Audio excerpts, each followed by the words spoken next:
오늘 말씀의 제목은 아담으로 인해 모든 사람이 멸망했다면 그리스도로 인해 모든 사람이 구원받는가입니다. 하이델베르크 카테키즘 20문 내용에 관한 제목으로 이렇게 정리해 봤습니다. 하이델베르크 요리문답으로 주일 낮 강론을 계속해서 해오고 있습니다. 하나님께서 그런 시간들을 통해 저희들에게 계속 은혜 주고 계십니다. 하나님께 참으로 감사와 찬송과 영광을 올려드립니다. 이 신문을 하게 되었습니다. 오늘 이 신문을 하고 바로 마치고 다음 주 21문으로 넘어갑니다. 이 신문의 질문을 제가 읽을 테니 우리 지체들께서 답을 읽어주시겠습니다. 그렇다면 아담을 통하여 모든 사람이 멸망했듯이 그리스도로 말미암아 모든 사람들이 구원을 받습니까? 아닙니다. 참된 믿음을 통하여 그리스도에게 접붙임을 받아 그의 모든 혜택들을 받는 자들만 구원을 받습니다. 네, 이렇게 이 신문이 질문과 답 구성되어 있습니다. 여러 차례 말씀을 드렸지만요, 이 요리문답은 앞에 있는 내용이 뒤에 있는 내용으로 계속해서 이어집니다. 그래서 이 신문도 역시 19문을 알아야지 이 신문의 내용을 사실 알 수 있습니다. 뭐라고 질문이 시작되죠? 그렇다면 이라고 되어 있습니다. 그러니까 앞에 있는 내용을 뭔가 알고 있는 것을 전제로 이 신문을 하는 거죠. 자, 그러면 무슨 내용이었길래 그렇다면이라고 했을까요? 19문의 내용은 어떤 내용이었습니까? 한마디로 말하면 우리가 구원을 얻을 수 있는 길을 어디에서 제시하고 있느냐, 구원의 길을 제시하는 것은 무엇이냐, 그 무엇을 했었죠. 복음이 그렇다, 복음에서 제시하고 있다. 당연히 그리고 그 전에는 구원이란 무엇이냐, 구원을 베풀 자가 누구냐, 그 내용을 살펴봤겠죠. 그래서 구원을 제시하는 것은 복음인데, 복음이 그렇다면 19문에서 복음의 양상을 살펴봤습니다. 복음이 무엇이냐, 또 복음을 통하여 어떤 결과가 있느냐, 이런 복음이 무엇인지 그 양상을 살펴봤고, 오늘 나오는 내용은 복음이 그렇다면 그 복음은 누구에게 어떤 식으로 주어지느냐, 복음의 결과가 그 복음의 대상과 또 복음이 미쳐지는 이제 그 모습들은 어떠냐에 관한 내용들이 오늘 20문부터 시작해서 계속 나오게 됩니다. 그래서 한마디로 믿음이죠. 이제 복음이 모든 사람들을 구원하느냐에 관한 문제인데, 결론적으로 말하자면 그렇지 않다요. 그렇지 않습니다. 그래서 오늘은 그 믿음의 교리, 복음이 믿는 자들에게만 구원으로 적용되어진다라는 이 조금 긴 교리인데, 그 긴 믿음의 교리의 서문에 해당이 됩니다. 이제 개론, 이제 막 시작하는 예비 단계에 해당이 됩니다. 그게 오늘 이 신문입니다. 사실 제가 이제 제목을 이렇게 한번 이 신문의 전체 내용들을 요약해서 질문의 형식으로 던져봤어요. 한번 우리 형제 자매님들께서 생각해 보시길 바랍니다. 전제가 뭡니까? 아담으로 인해 모든 사람이 멸망했다. 이것은 우리가 성경의 근거에서 이렇게 정의 내릴 수 있죠. 아담 한 사람으로 인해 모든 사람이 멸망했죠. 예, 모든 사람이 죄를 범하였으며 하나님의 구원에 이르지 못하더니 또 의인이 없나니 하나도 없으며 라는 성경의 말씀에 기록되어 있는 것처럼 그 한 사람 때문에 다 멸망했어요. 그렇다면 하나님께서는 그 한 사람으로 인한 멸망을 회복하시기 위해 예수 그리스도 참된 아담을 다시 보내셨죠. 그러면 그분으로 인해 모든 사람이 구원받느냐라는 그런 질문과 고민을 할 수밖에 없죠. 어떻습니까? 모든 사람이 구원을 받습니까? 답은 제가 앞에서 말씀드렸지만 그렇지 않습니다. 그렇지 않다는 거예요. 이 대조되는 두 옛사람 아담과 우리의 참된 구원자 새 아담, 이 두 분의 멸망과 구원하심을 비교하면서 그렇다면 왜 그렇게 되지 않을까? 과연 이 복음에는 무엇이 또한 우리에게 필요한가에 관한 내용을 살펴보겠습니다. 구원은 모두의 것일까요? 구원은 모두의 것일까요? 이 신문의 답변에 관해서 아까 읽으셨죠? 아닙니다. 참된 믿음을 통하여 그리스도에게 접붙임을 받아 그의 모든 은택들을 받는 자들만 구원을 받습니다. 이 단문은 두 가지 중요한 내용을 끄집어낼 수 있습니다. 첫째는 이겁니다. 오늘 제가 우리 회중들께 나눠드린 설교 요약지에 단문을 지우지 않았습니다. 그대로 다 있으실 텐데 그대로 읽으시면 돼요. 먼저는 이거예요. 그리스도로 말미암는 구원은 아담 안에서 멸망한 모든 자들에게 다 베풀어지지 않는다. 이게 이 신문의 답의 내용을 통해 알 수 있는 첫 번째 중요한 내용입니다. 우리 주님께서 주시는 구원이 있죠. 그것이 복음에 담겨 있습니다. 그런데 그 구원은 아담 안에서 멸망한 모든 자, 결국 인류 모두예요. 인류 모든 인류에게 다 베풀어지지 않습니다. 그게 이제 우리에게 중요한 복음의 한 내용입니다. 사실 이러한 사실은 우리의 경험을 통해서도 알 수 있고 성경의 선포를 통해서도 알 수 있습니다. 성경의 선포를 보죠.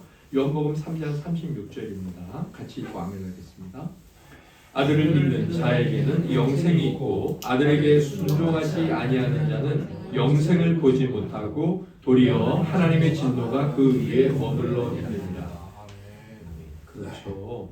분명히 모두가 다 구원을 받지 않는다라는 말씀을 하나님께서 이렇게 하고 계시죠. 요한복음 3장 16절 함께 읽고 이 부분에서도 역시 그렇다는 것을 알 수 있는데요. 읽고 아멘하죠. 하나님이 세상을 이처럼 사랑하사 독생자를 주셨으니 이는 그를 믿는 자마다 멸망하지 않고 영생을 얻게 하려 하심이라. 아멘. 16절의 말씀은 36절의 말씀과는 좀 다르게 어떠한 자들이 구원을 받는다라고 말하면서 조건을 붙이고 있죠. 그러니까 이 조건에 해당되지 않는 자들은 멸망한다라는 말씀이 보이지 않게 담겨 있다고 알 수 있습니다. 마태복음 7장 21절도 주님께서 동일한 내용으로 하신 말씀이에요. 함께 읽고 아멘하겠습니다. 나더러 주여 주여 하는 자마다 다 천국에 들어갈 것이 아니요 다만 하늘에 계신 내 아버지의 뜻대로 행하는 자라야 들어가리라. 아멘. 성경의 내용을 통해서 우리가 분명히 알 수 있는 것은 모든 자들이 다 구원받지 않는다. 그게 복음의 선언이기도 합니다. 우리가 여기서 이제 인정해야 될 것은 무엇이냐면 왜 그러면 모두가 다 구원받지 못하느냐? 혹시 예수 그리스도의 십자가 공로의 효력이 십자가의 대속하심의 그 주님의 치르신 값이 있죠. 그러니까 하나님께서 그 값을 자기의 죄의 싹수로 믿는 자들 그들에게 주겠다고 말씀하셨는데 혹시 그 값, 그 효력, 그 공로의 능력이 뭔가 부족하냐? 모든 사람을 다 구원하게 절대로 그렇지 않다는 것입니다. 그들의 불신앙 때문이죠. 복음이 제시하고 있는 하나님의 사랑을 이제 그들 스스로 거절하는 거예요. 36절에 잘 나오죠. 그걸 아들에게 순종하지 않는 것. 그렇게 말하고 있죠. 자, 두 번째로 이 신문의 답은 또 어떠한 사실을 우리에게 말하고 있느냐? 첫 번째 사실과 비슷하지만 분명히 달라요.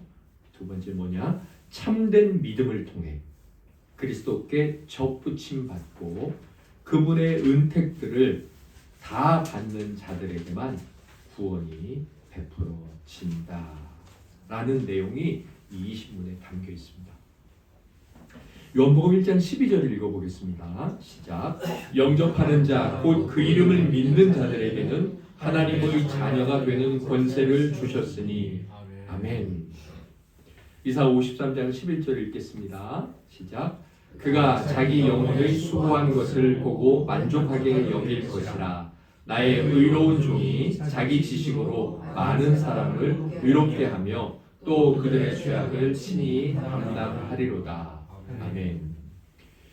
제가 이제 어린 시절에 저희 아버지께서 저희 집에는 장미꽃이 동네에서 정말 많았습니다. 그런데 아버지께서 장미 이제 넝쿨이 막 자라면 중간에 이렇게 가위로 자르시더라고요. 그리고 그것을 모래가 많이 섞여 있는 땅에 이렇게 비스듬하게 심어 놓으시면 뿌리가 나고 거기서 또 이렇게 잘 자라더라고요. 그래서 화분에 옮겨 심기도 하고. 저도 이번 겨울에 제라늄 이게 지금 피신가 있잖아요. 제라늄 가지가 제가 이제 먼지를 털다가 꺾인 거예요. 너무 굵은 가지라서 아까웠는데 그걸 물컵에다가 담궈놨습니다. 뭐 아무것도 한 게 없어요. 그냥 담가놨는데 한 달 지났는데 지금 거기 그 밑에 가지에서 뿌리가 엄청 나왔고 그리고 이번 주에 드디어 꽃을 피웠어요. 너무 신기하죠. 그렇게 이제 삽목이라고 하나요? 삽목 가지를 그렇게 물이나 흙에 딱 넣어놓으면 얘네들이 살아납니다. 그런데 접붙이기도 있죠. 원래 뿌리가 있는 그 나무의 가지를 자르고 다른 나무를 가지를 또 거기다가 이렇게 붙여서 랩으로 쌓아놓으면 그 새로 옮겨 심은 이사 온 그 가지에서 원래 그 나무의 꽃이나 열매가 잘 핍니다.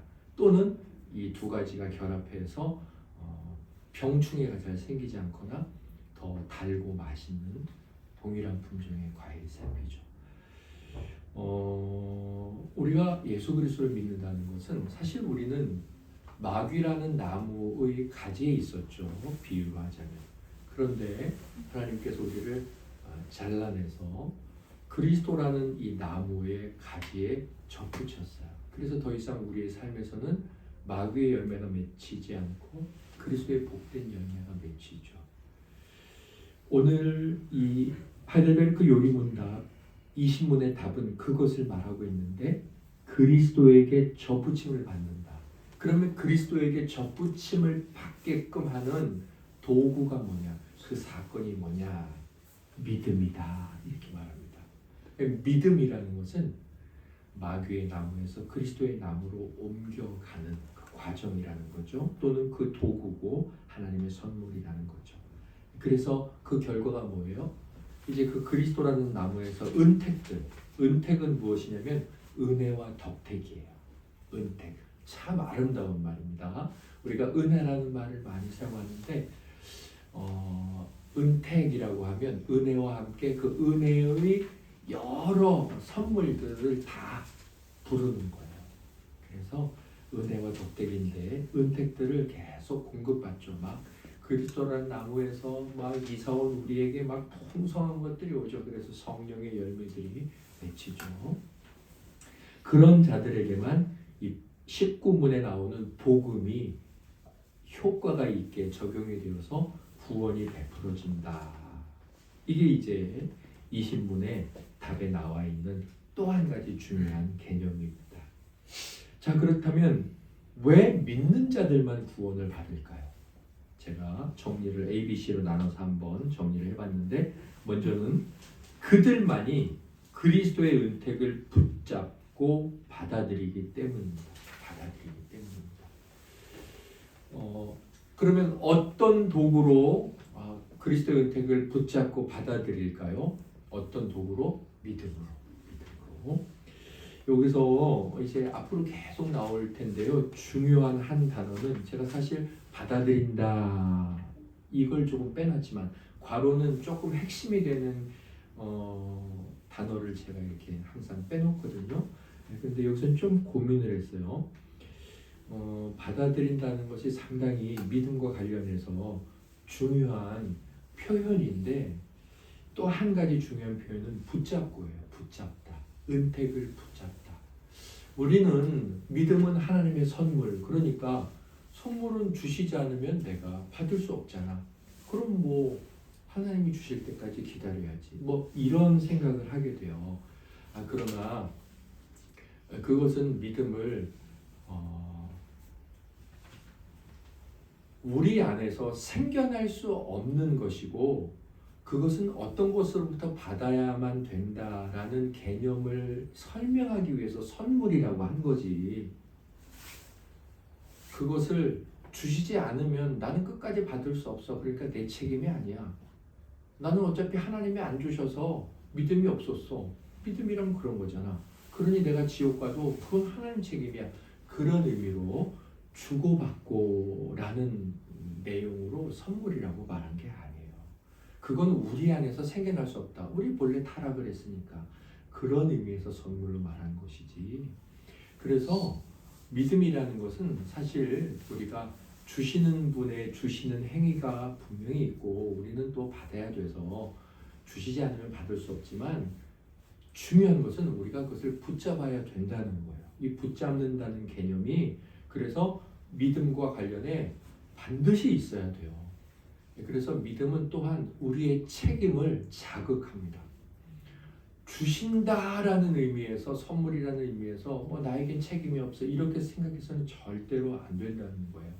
이따가 뒤에 나오는데 그래서 이 신문을 통해 우리가 중요한 도전을 받는데 그건 우리의 믿음이 나태해지는 것을 방지하는 어떤 중요한 효과가 이 신문에 있어요.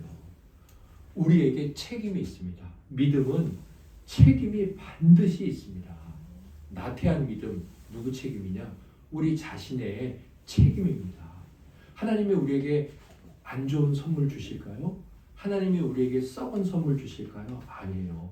하나님이 주신 만나가 왜 우리에게서 썩어서 벌레 나는 음식이 되었을까요? 우리가 주신 그분의 선물을 옳은 믿음으로 적용하지 않았기 때문이죠. 그래서 두려워하면서 이틀치 가져오기도 하고 그랬기 때문에 썩는 거죠. 그래서 나태한 믿음, 연약한 믿음, 하나님 믿음을 주세요, 믿음을 주세요. 그러면서 자기 자신을 살피지 않고 주시는 분의 그 입장만을 생각하면서 나는 믿음이 이것밖에 안 돼라고 생각한다는 건 부끄러운 일입니다.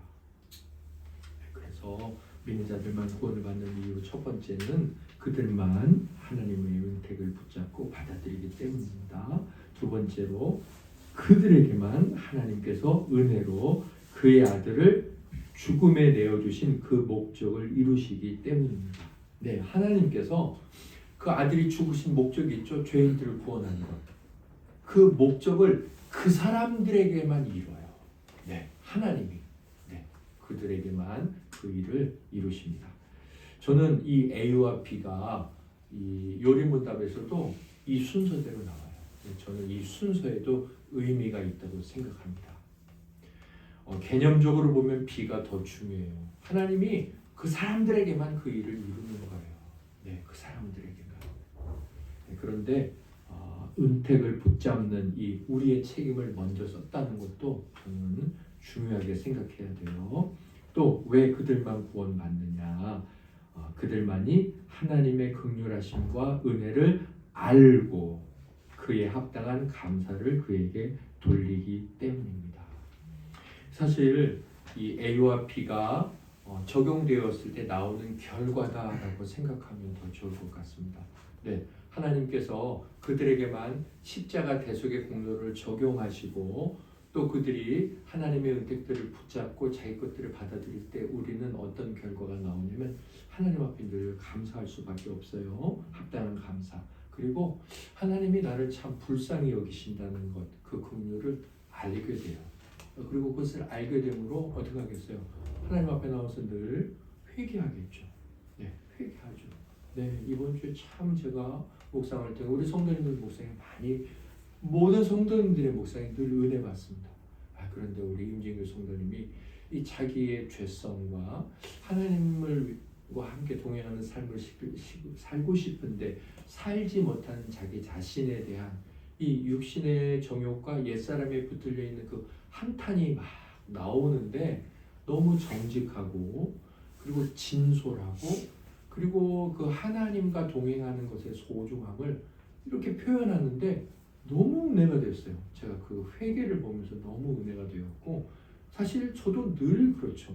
저도 늘 그 기도를 해요. 하나님 앞에 아침에 결단하고 나가지만 이 세상에서 가장 거짓되고 악한 것이 사람의 마음이라 그랬잖아요. 저는 제 마음을 알거든요. 하나님 앞에 저녁에 기도를 드릴 때마다 회개가 늘 고백되어지죠. 그걸 많은 사람 앞에 고백하는데 너무 아름답고 도전이 되고 그 그 어린아이 같은 순수함과 그 하나님의 또 사랑하셔서 우리 진교 성도를 안아주신 그 하나님의 또 보이지 않지만 그 자비로우심이 느껴지는 거예요. 네, 저는 그게 그리스도의 은택을 붙잡는 자, 또 받아들이는 자, 또 하나님이 정말 그리스도의 대속의 은혜를 적용시키고 있는 자의 모습에서 나오고 있는 것이 아닌가. 참된 믿음의 모습이다. 이런 생각이 들었습니다. 예. 그래서 이 신문의 질문과 또 이 답을 이렇게 딱 정리를 해 보니까 이런 정리가 될 것 같아요. 우리 함께 읽어보겠습니다. 우리를 위한 그리스도의 보상은 완전하지만 모두가 그것으로 말미암아 구원을 받는 것이 아니고 오직 복음을 믿고 참된 믿음으로 그리스도의 공로들을 자기 자신에게 적용시키는 자들만 구원을 얻는다. 아멘. 아멘. 사실 우리가 제가 많이 말씀드리네요. 버스에다 붙여서 아인슈타인이 나는 자기가 만든 자들을 파괴하고 벌하는 신을 나는 믿지 않는다. 이 하나님을 조롱하는 것인데 사실은 그가 하나님의 구원의 교리나 이 신앙을 얼마나 잘 모르는가. 하나님을 반만 알고 있죠. 반은 인정하잖아요. 하나님이 다 만드셨다.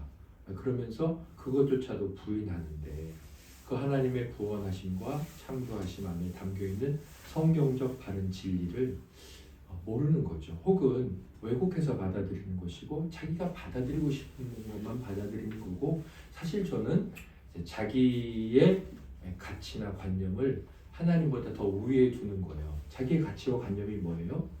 그런 거죠. 자기가 만든 건 끝까지 아껴야 돼. 이렇게 주장하는 거예요. 그래서 자기의 그런 관념에 반하니까 성경을 받아들이지 않는 거죠. 그러나 위험한 게 뭐예요? 인간의 관념은 죄에 붙들려 있기 때문에 죄로 더럽혀졌기 때문에 그 인간의 관념이 아무리 아름답다고 해도 위험으로 넘어질 수 있다는 거죠. 아름답죠? 내가 만들었으니까 소중히 여겨야 돼. 아름답죠. 그러나 그게 보편 진리에 해당됩니까? 내가 만든 건 내가 만들었다는 이유로 모든 것이 다 좋은가요? 아니에요. 화장실에 똥도 내가 만들잖아요. 그 아름다워요? 지키고 보존해야 돼요? 절대로 아니에요. 네. 이렇게 성경이 진리고 하나님께서 진리 그 자체이신 건 그분의 말씀하심은 어떤 식으로든 우리에게 합당해요. 그래서 그냥 받아들이는 거죠. 아무튼 이렇게 하나님의 복음과 그 복음으로 말미암는 구원이 우리는 이해할 수 없지만 제한적이라는 것. 그러나 그 제한적인 것이 절대로 차별하지 않는 것. 적당한 표현을 최대한 싸서 표현하자면 구별하고 있다는 것. 우리가 이것이 복음이고 구원의 진리라는 것을 이 신문을 통해 이제 일단은 전제하고 이 믿음에 대해서 이제 계속 알아갈 것입니다. 이 19문에서 우리가 복음을 하고서요, 이 신문에 와서 믿음을 하잖아요.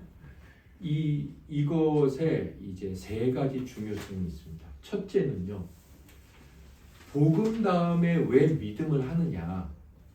왜 그러냐면 순서상 이 복음이 아무리 이제 우리에게 복된 소식이니까 좋은 거잖아요. 그런데 복음이 믿음이 없다면 이 복음은 적용되지 않아요. 그래서 이 복음 다음에 믿음이 순서상 반드시 와야 되고 또한 복음 그 좋은 것이 믿음이라는 하나님의 이 은택의 시작이 없으면 적용되지 않으므로 그 의미상, 이 내용상으로도 복음 다음에 믿음이 와야 돼요.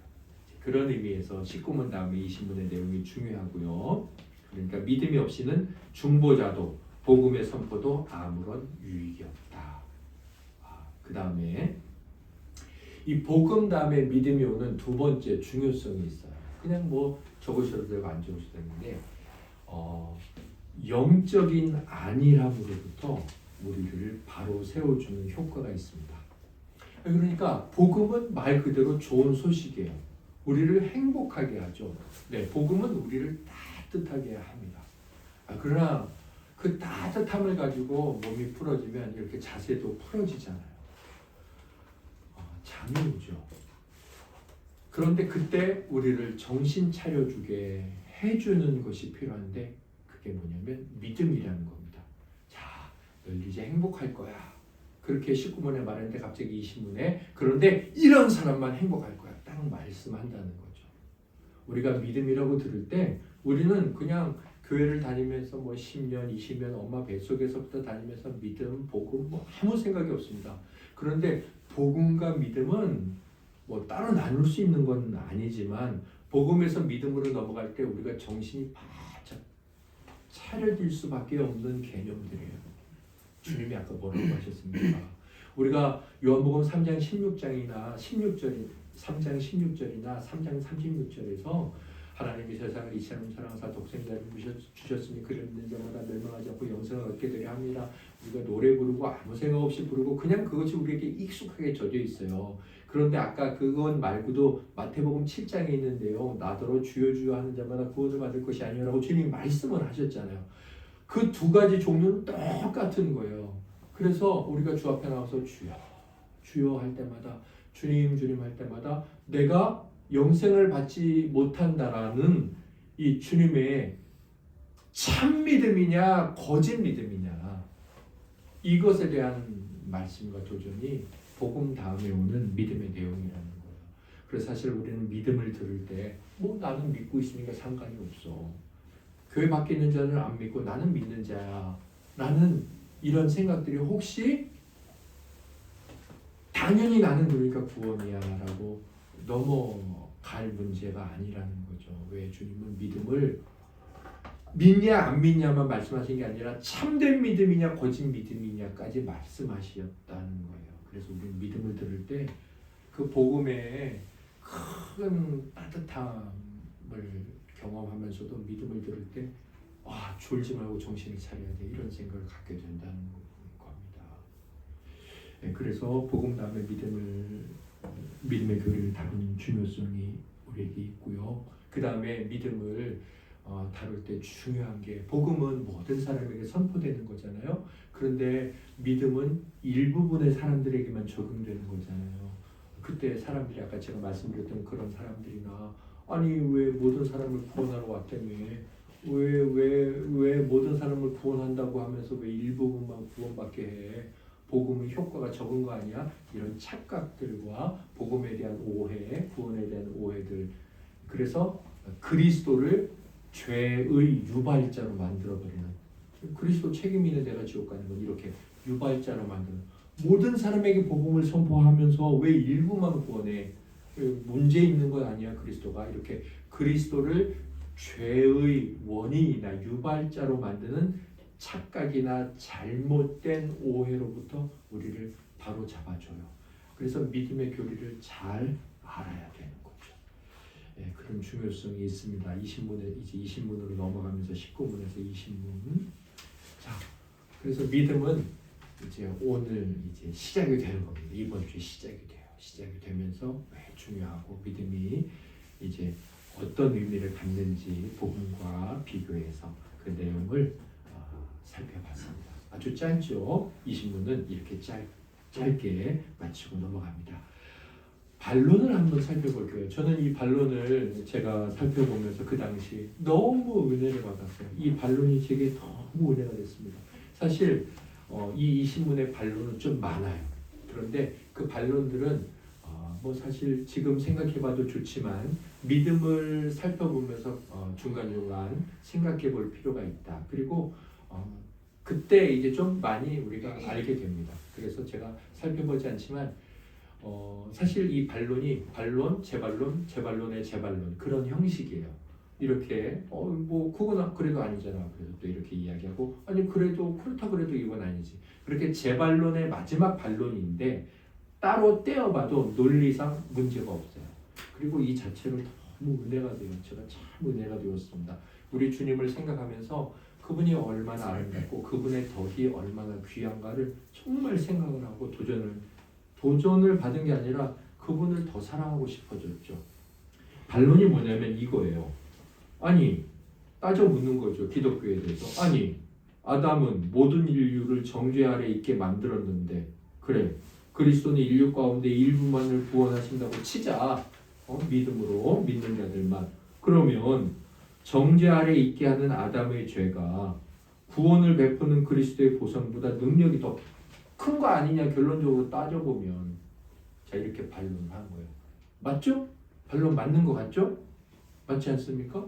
아니, 아담의 죄는 모든 사람을 다 죽이게 만들었는데, 그래, 좋다, 믿는 자들은 구원한다고 치자. 그러면 모든 자들을 다 구원하지 못하는 결론은 그거 아니냐. 그러면 예수님의 생명의 능력은 아담의 사망의 능력보다 작은 거네, 이렇게 말하는 거예요. 그렇죠? 결론을 보면 이 반론이 맞아요. 그러나 이 반론을, 그래서 참 하나님께서는 이 시대별로 뭐 바울이라든지 또 루터라든지 칼빈이라든지 또 이런 자카리우스, 우르시누스 같은 좋은 믿음의 학자들을 주셨죠. 너무 은혜가 되는 거예요. 그냥 제가 보세요. 그리스도의 보상의 능력이나 탁월함이나 그 효과라는 것은 그것을 통해서 구원받는 자들의 숫자, 퍼센티지, 그거로 가늠할 게 아니다. 그 탁월함이나 능력이나 효과는 은택 자체의 고귀함, 그것으로 따져 물을 것이다. 여러분, 이게 무슨 말씀인지 아십니까?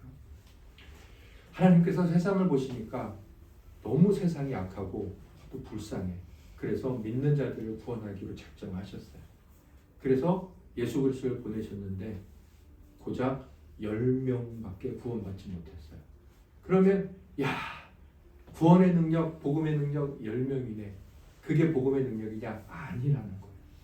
복음의 능력, 구원의 능력은 뭐냐면 하나님의 아들의 죽으심이라는 거예요. 저 여러분들이 돈을 가지고 아니면 뭘 가지고 어떤 것을 가지고 샀어요. 샀는데 강아지 한 마리밖에 못 샀어요. 그러면 그것은 강아지 한 마리의 능력이냐? 절대로 아니라는 거예요. 내가 가진 모든 것을 주고 그걸 산 거예요. 너무 불쌍해. 그래서 그냥 좋다. 그런 일이 있을지 안 있을지 모르겠지만 내 가진 모든 재산, 모든 집, 내 모든 옷을 다 팔아서 쟤를 살려줘야 되겠어. 샀어요. 그러면 그 강아지의 가치는 뭐예요? 강아지 한 마리라는 가치가 아니라 내 모든 것이라는 거죠. 인류의 구원과 복음의 그 가치는 얼마나 사람들이 구원받았느냐, 그것도 중요하겠지만 그 가치나 효력이나 능력에 있지 않고 얼마만한 값을 지불하였느냐. 얼마나 값을 지불하였습니까? 하나님의 값을 지불했죠. 하나님이신 예수 그리스도, 그분의 생명의 값을 지불한 거죠. 복음의 능력은 바로 거기에 있는 거예요. 이것을 생각하니까 너무 또 구원이 너무 아름답고, 이런 생각에서 뭐가 나오는지 아십니까? 교회의 가치가 나오고, 오늘 우리 원로 목사님께서 기도해 주셨지만 북한에 보이지 않는 그 교회의 가치가 나오는 거예요. 그리고 예수 믿는 사람 그 한 명의 가치가 나오고, 지하에 초라하고 춥고 보잘것없이 목사님과 사모님 또 그 목회자 가정의 자녀들 몇 명에서 예배드리고 있는 지극히 초라하지만 지극히 위대하고 아름다운, 거기에 뭐가 보여야 돼요? 그 교회에 그 사람들이 아니라 그 교회를 세운 예수 그리스도의 피값이 보이는 거죠. 그런 교회, 그 교회의 위대함과 명예로움과 아름다움이 보이는 거죠. 그리고 이 세상을 살아가는 그 한 명의 성도 얼마나 초라합니까? 불신자들이 우리 주변에 얼마나 많습니까? 그럼에도 불구하고 그 나라는 가치가 아니라 내 안에 임한 예수 그리스도의 생명의 가치를 보면서 아주 담대하고 당당하게 서서 살아가는 거죠. 그 나를 구원한 그 가치를 알 때 우리가 이 세상에서 예수 그리스도를 믿는 믿음의 위대함과 당당함이 굽히지 않는 용기가 그때 비로소 나오는 거죠. 제가 오늘 이 신문과 관련해서 또 제가 이 한 주간 묵상한 말씀을 가지고 우리 지체들에게 또 제 자신에게 결단을 하면서 드릴 도전은 창세기 34장에 있는 말씀입니다. 밑에 창세기 34장 1절에서 3절까지 3절 끝부분은 아닌데 우리 다 같이 읽고 하나님의 말씀이니까 아멘 하도록 하겠습니다. 레아가 야곱에게 낳은 딸 디나가 그 땅의 딸들을 보며 나갔더니 히위 족속 중 하몰의 아들 그 땅의 주장 세겜이 그를 보고 끌어들여 강간하여 욕되게 하고 그 마음이 깊이 야곱의 딸 디나에게 연연하며 그 소녀를 사랑하여. 아멘. 제가 이번 주 월요일이죠. 이 말씀을 묵상하는데 참 많은 생각들이 들었습니다. 야곱이 사실 베델로 올라가야 되는데요. 자기 인생의 문제가 해결되잖아요. 에서와 화해를 합니다. 그러니까 마음이 여유로워져요. 그래서 하나님께 베델에 가서 단을 쌓겠다고 했으니까 가야 되는데 가지 않고 그냥 세겜이라는 동네에 눌러 삽니다. 거기 이제 자기 가축들을 위해서 울타리까지 치고 이제 정착을 하려고 하는 거죠. 그래서 자기 하나밖에 없는 딸 디나가 그 지방에 있는 여자들을 보러 나갑니다. 여자들 어떻게 사나 이 사람들은 세상으로 나가는 거죠. 근데 그만 나갔다가 그 세겜이라는 족속의 추장으로부터 강간을 당합니다. 여기 나오죠 오늘. 네. 히위 족속 중 하몰의 아들 세겜이 그를 보고 끌어들여 강간하여 욕되게 하고. 우리는 충분히 2절의 말씀을 통해서 추행을 했다. 그렇게 충분히 알 수 있습니다. 그렇죠. 그런데 3절에 뭐라고 되어 있냐면 그 마음이 이제 이 하몰의 마음이 깊이 야곱의 딸 디나에게 연연하며 또 그 소녀를 사랑하여 이렇게 되어 있습니다. 그래서 말로 위로를 합니다. 말로 위로를 하였다. 그리고 이제 찾아가요. 이 디나의 아버지 야곱을 찾아가서 결혼하게 해달라 찾아갑니다. 순서가 바뀌었죠. 분명히 성경적 순서는 3절이 먼저 되어야 되고 2절이 나중에 되어야 돼요. 그게 순서 아닙니까? 저는 2절에 나오는 강간, 욕되게 하였다는 말과 사랑이라는 이 말을 도무지 하나로 만들 방법이 없었습니다. 어떤 사람을 강간하고 욕되게 하고 나는 너를 사랑하기 때문에 이렇게 했어 라고 말하는 건 저는 논리적으로 도무지 연결이 되지 않았습니다. 그리고 이것은 논리적으로도 연결이 되지 않고 문학적으로도 법적으로도 연결이 되지 않습니다. 이것은 법원에서도 재판관이 연결을 하지 않습니다. 그래서 어떻게 합니까? 감옥에 쳐넣죠. 문학적으로도 이것은 사랑이라고 말하지 않습니다. 저는 월요일날 이 말씀을 묵상하면서 하몰은 세겜은 디나만을 욕보인 것이 아니라 디나를 분명히 욕보였죠. 디나만을 욕보인 것이 아니라 사랑이라는 개념을 욕보였구나. 세겜은 이런 게 사랑이야 라는 사랑의 착각 속에서 성장을 하고 살아온 인간이고 그걸 사랑이라고 생각하는 인간이구나 라고 생각을 하면서 세겜은 사랑도 욕보였구나 싶었습니다. 그래서 제가 지금 제 카톡 대문에도 써있지만 세겜이 욕보인 것은 디나만이 아니라 한낱 욕정 나부랭이. 욕정 나부랭이죠. 나부랭이는 어떤 것을 하찮게 부르는 말입니다. 욕정은 뭐냐면 욕심과 정욕이라는 그 글자 앞에 있는 한자를 합친 거예요. 그래서 욕정을 제가 인터넷 사전으로 찾아보니까 마음에 끌어오르는 성욕을 일컫는 말이에요. 성욕. 여자를 향해서 성적으로 타락한 욕심, 그 욕정이에요. 그 한낱 그따위 것을 뭐라고 생각했죠? 사랑은 얼마나 숭고한 것입니까? 높고 아름다운 것, 깨끗하고 순수하고 그게 사랑이죠. 그 사랑을 둔갑시켜버렸죠. 이런 게 사랑이야. 그래서 사랑을 욕보였죠. 사랑을 욕보이는 자들은 이 당시에 세계만 아니라 오늘도 너무 많이 있죠. 사랑으로 결혼을 하죠. 그러나 실제로 자기 육신의 정욕이 채워지지 않으면 버리죠. 그걸 사랑이라고 생각하고 살아오죠. 그리고 내 마음에 들지 않으면 버리거나 무시하거나 내가 원하는 대로 하지 않죠. 한 인간을 욕보이는 것이 아니라 하나님이 말씀하신 사랑을 욕보이는 거죠. 사랑을 짓밟는 것이고 사랑에 침을 뱉는 것이고 사랑을 찢어버리는 것이죠.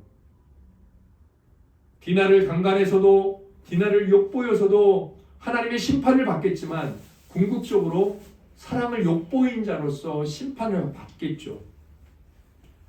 저는 이 시대에 정말 많은 사람들, 아니 하나님을 모르는 사람들, 심지어 하나님을 안다고 말하는 사람들이 여전히 사랑을 욕보이고 있다고 생각합니다. 자기 욕심을 채워가면서 말하기는 이것이 사랑이라고 생각하고 이것이 진정한 위로라고 생각을 합니다. 그 어떤 가식과 위선 속에서 사랑을 남용하면서 자기의 욕심을 채워가고 있는 거죠. 저는 이런 모든 사랑을 욕보이는 행위의 근간에는 영적인 타락이 자리 잡고 있다고 확신을 합니다. 그게 뭐냐면 사랑은 뭡니까? 사랑은 뭐죠? 사랑은 하나님이죠. 하나님을 욕보이면서 자기 자신 육신의 정욕만을 채워가는 거예요. 목사들 중에도 많이 있고 집사나 장로들 중에 많이 있고 하나님을 잘 믿는 자고 말하는 자들 중에도 있죠. 하나님을 이용해서, 그러니까 사랑을 이용해서 사랑을 사랑한다고 말하지만 실제로 사랑하는 건 자기 자신이죠. 그래서 하나님을 이용해서 잘 되기를 바라지만 하나님을 위하여 자기 자신을 죽이는 것은 절대로 하려고 하지 않아요. 하나님을 위해서는 욕먹고 싶지 않아요. 하나님을 위해서는, 하나님의 명예를 위해서는 자기 자신을 참으려고 하지 않아요. 난 도무지 못 참겠어. 이런 자기 자신과의 씨름을 절대로 하려고 하지 않아요. 그러나 자기 육신을 위해서는, 자기 즐거움을 위해서는, 또 자기 만족을 위해서는 기꺼이 하나님의 명예나 하나님의 존귀나 하나님의 이름이 같이 높이 여김을 받는 것에 대해서는 조금 더 생각을 하지 않습니다. 하나님을 위해서 산다고 말을 하고 뭐 하나님을 위해서 믿는다고 말하고 하나님을 위해서 일을 한다고 말하지만 실제로 구석구석 살펴보고 그 하나의 행동이나 그 말 하나를 생각해보면 조금도 하나님의 이름이나 하나님의 명예 따위는 그들에게 없습니다. 뭡니까? 저는 세겜이라고 생각합니다. 예, 그는 사랑을 욕보이는 거죠.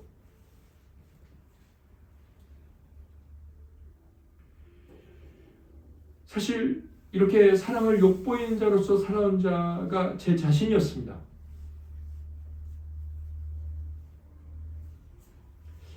내가 내 정욕을 채우기 위해서 내 아내나 내 자녀들에게 사랑의 모습을 보이지 않는 것, 어떤 내 정욕이라는 것은 대단한 것이 아닙니다. 내가 하고 싶은 것 있지 않습니까? 내가 참지 못해서 확 하게 되는 말들, 하게 되는 행동들, 이게 다 정욕입니다. 그 정욕들을 사랑하면서 그 정욕들에 붙들려서 살아오는 삶들, 그것은 무엇입니까? 그것은 상대방을 욕보이는 것이죠.